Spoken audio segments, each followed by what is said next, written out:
everybody, it's Mark Yegge. Welcome to another weekly stock market update. Here's a quickie for you. Markets are good. Markets are green.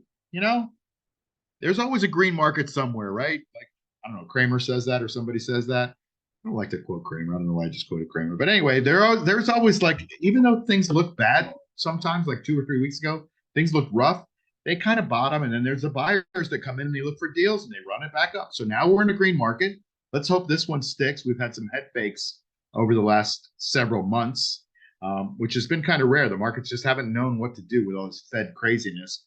Let's go into what we just talked about in our mastermind group call, and I'll make it quick for you today. It's actually pretty simple. We got 4 green lights in the market, which means we're very green. We're testing the 21-day moving average.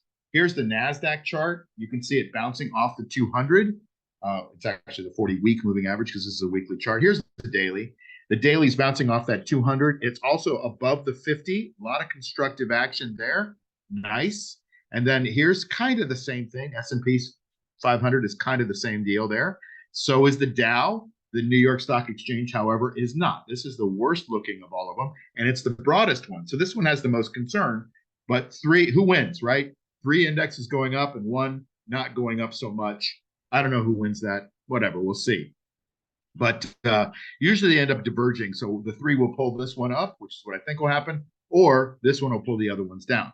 It all really depends on the Fed. So who the heck knows? But the technicals don't look as good on the New York as they look on the other ones. The VIX has gone down. You can see a divergence while the market's going up there. That top little arrow, the VIX is going down. But the market is actually going down this week. So that's why I pointed that out, because when the market goes up and the VIX goes down, that does make sense. But this week, the market's actually come down and the VIX has come down too. So interesting divergence going on there. But the SOX, the Philadelphia Semiconductor Index, has had some very constructive action over the last couple of weeks, probably because of Apple and Nvidia, and things are looking good in semiconductors.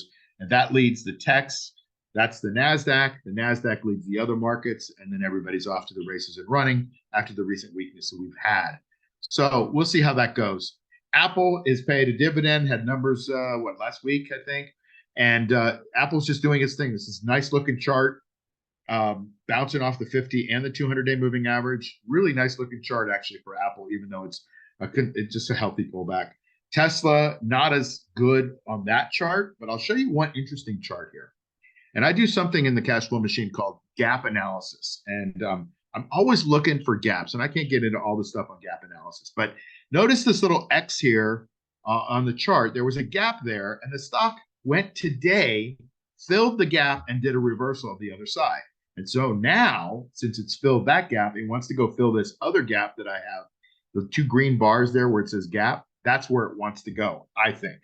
And so if we can get some kind of constructive action moving on Tesla, we're going to want to go up there and fill that gap. Nvidia, nice strong stock chart here. I mean, I don't think you can get much better than this stock chart. Looks like it wants to go back up to that $500 all-time high and break through that. It's coiling the spring here. I have no idea if it's going to do any of this. By the way, this is all education and information and fun and charting. Don't take any of these as stock recommendations, but it's just good to start learning some patterns and some technical analysis so that you can kind of your brain starts to recognize patterns, and you can try to get the probabilities on your side. That's about all I have to say. It's been a pretty good week, and it's going to continue to be a good week because we got a green market. Hopefully it'll stay in place. If the Fed starts cutting rates, which they say they're not going to do, but they got to do, then I think we're off to the races, and I think we're going to have a nice bull run. We're already in kind of a bull market since January 9th. We'll see if it continues.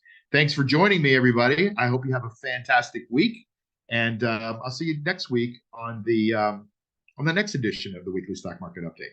Thanks for being here. Have a great weekend. Take care.